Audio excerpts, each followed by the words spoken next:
Hello and a good day to you. You know how when you're looking at reviews of food places serving dishes from around the world, there tend to be comments such as, "Ooh, it tastes like when I had it in Japan," or "doesn't taste like it's from Indonesia." Very authentic, not authentic at all. And it comes to mind that, we as foodies tend to have this fixation on the word authenticity. But the question is, if it's not authentic, does it mean that it's not good? I want to challenge that question. For today's episode, I'll be using Japanese food as the example. I'll be taking you along a few places that serve Japanese food, that you cannot get in Japan. Let's go.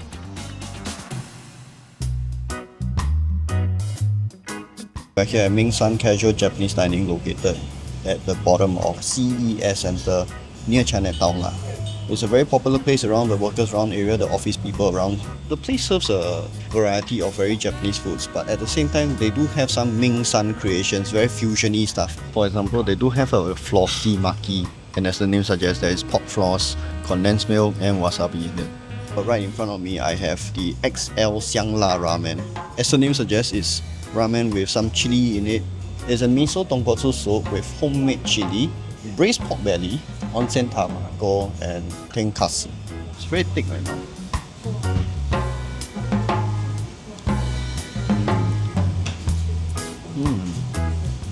Miso makes it very thick, and the homemade chili added to it, right? It's not super spicy, very, very nice, very fragrant. It's different from kara miso in the sense that the chili is quite local tasting. It puts the xiang in xiang lah. So it does attack your throat a little bit, but still enjoyable. Good texture on the noodles. Personally, I can do with a little bit more bite. Another dish I have here is the unagi. There's a little orangey twist to it, so I'm expecting it to be a little bit more zesty, a little bit more refreshing. Very plump and nice. Oh, damn good. It's not too sweet this time around. The sauce is not too heavy. Like in certain unagi restaurants you eat, the sauce is very thick, very molassy, and can get quite gelatin over time. You don't have that scratchy, bony feeling. Very, very well done. The orange notes are not too strong. Very, very subtle. But it does a lot. Less is more, I guess.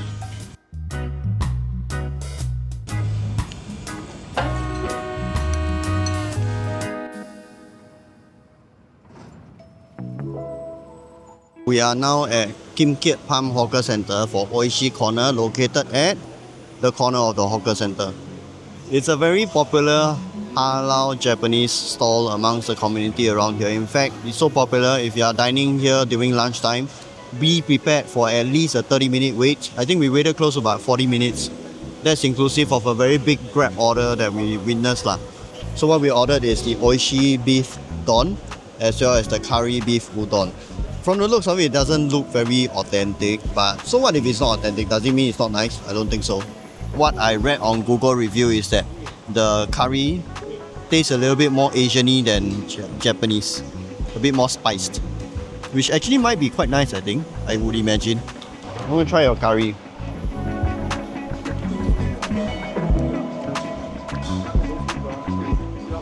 It's like a very fusiony curry. Got a bit of Japanese curry, but the Indian / Malay style curry spices aroma do come through. Actually blends quite well. I've never tried it before, but I would imagine this is actually close to the Osaka spice curry. But it's quite nice, they're quite local. Okay, my turn. The beef. It smells really nice. From what I understand, right, the chef actually made some adjustments to the recipe so that it incorporates elements of the different races here. You can actually see pieces of chili floating about the sauce of the beef.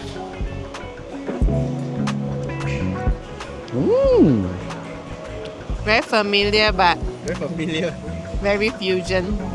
It's familiar on both ends. It's familiar, kind of Japanese, but at the same time kind of Malay. Which makes it very refreshing. I quite like it. It's like gyudon with sambal added. It's my first time having this Oishii beef don. Normally I have the beef ramen, which I also quite enjoy. And it's quite a big bowl for $7. I think the only downside is the wait time, which is a bit annoying, especially if you are like only on a 1 hour lunch break. But that's besides the point.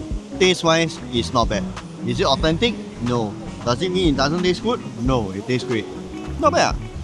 And for the price, right, $6 for the curry udon, $7 for this Oishii beef don. Okay, I think quite value for money.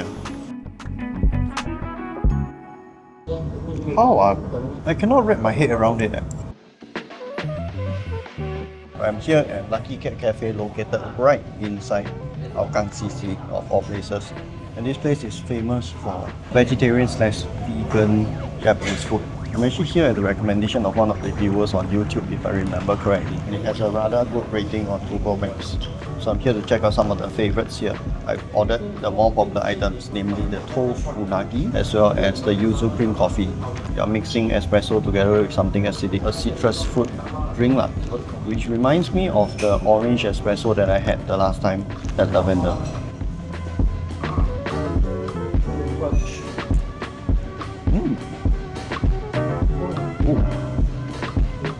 Coffee is very nice actually. While it's also citrusy and a little bit acidic and Xiang, very fragrant, it doesn't overpower or make the coffee overly acidic. Very yummy. Next I have this tofu unagi maki. As the name suggests, they're using tofu to replace the unagi texture. Supposedly this is really very close to the real deal. Really excited about this one because normally when it comes to like vegan sushi or vegetarian sushi, it's usually done using cognac because that's the easiest one to replicate a chewy texture, right? But in this case, they're using tofu because it's unagi. So looking forward to this. Tata difference.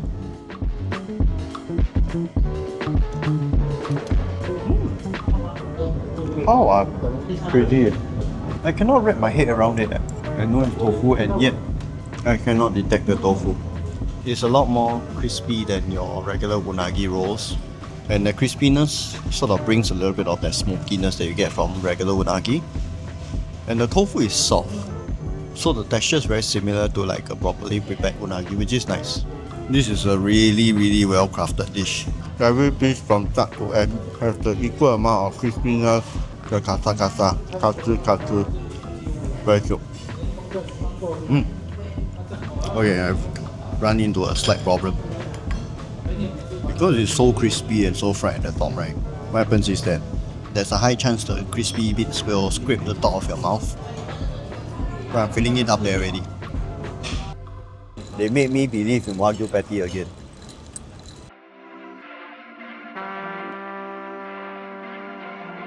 So today I brought my wife to Madlygood Cafe over at Keat, the Central Mall. It's actually a rebranded F&B concept. It used to be called Bones and Slaw, but I mean either way it retains some of the DNA while coming out with new dishes, very Japanese inspired dishes.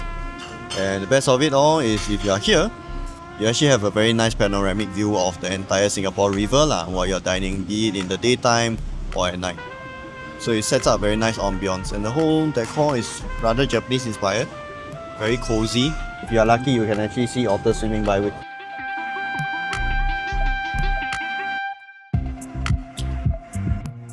Earl Grey lychee.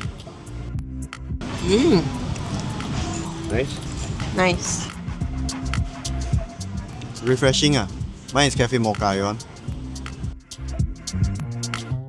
Fortunately, not too sweet. You know, some places they just add like very sweetened chocolate, and then the whole thing just tastes very sweet. Oh, it's still steaming one.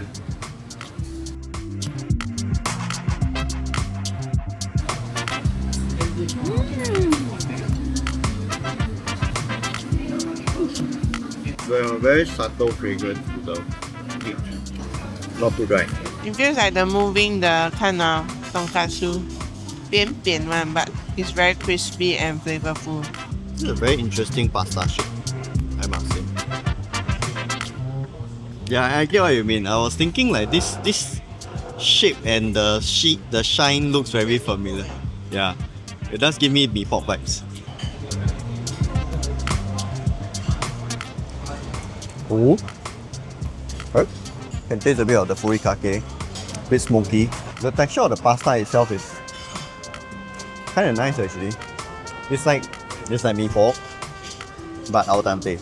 I like that it has the smokiness of that furikake lah. Makes me want to go downstairs to Donkey go and buy a furikake and then just throw over everything.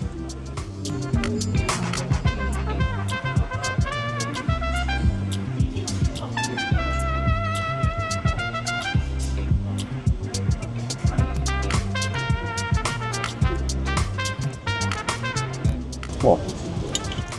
The hamburger, man. I can see why it's popular, but the patty, the A5 Wagyu, the aroma of the beef comes out immediately. It has a very intense beefy sweetness when you bite into it. I wasn't expecting this actually. Yeah, very like the texture is just nice, but the taste though, like it just like bursts, and it has a bit of like a smokiness that adds depth to the flavor. It's not just like wagyu. It's not just beefy like. They made me believe in Wagyu patty again. You know, some places they also say they got Wagyu patty, but when you eat it, it just tastes like patty. Normal patty. Right. And the curry is actually not bad. The curry is not exactly sweet. It's not like a kid's curry. It's not very spicy either. Personally, I feel I can do it with a little bit more heat. Can taste the curry powder and the spices. While I'm here. Nice, I tried it. Oh, you tried it? A little bit of the tonkatsu. Dip it in that curry sauce.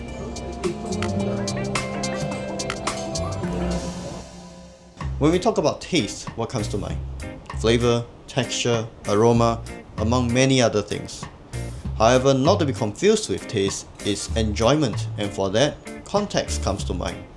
The ambience, the occasion, the memory, which is why many people are so fixated with the idea of authenticity when tasting foreign foods. Because, you know, everyone wants to reminisce the last time they had a bowl of hot ramen in snowy Hokkaido. However, authenticity doesn't automatically mean that it'll taste good for you. After all, they are authentic to the taste buds of the locals in their area. A truly authentic bowl of ramen might turn out to be too salty and heavy for you. Likewise, a truly authentic ayam penyet might end up being too spicy for me. Sometimes, these little modifications might just be what you need to enjoy the particular dish. So the next time you're looking for food, why not give these places a little chance? You might be surprised with what you taste. I'm gonna end the video here, so if you do enjoy the video, do drop a like if you have any other suggestions on non-authentic foreign foods. Maybe you can share with me in the comment section below. If you want to watch more videos like this, check out the videos here and here, or you can subscribe to the channel. I'll try to be more frequent with my postings. Until then, I'll see you in the next video. Bye bye.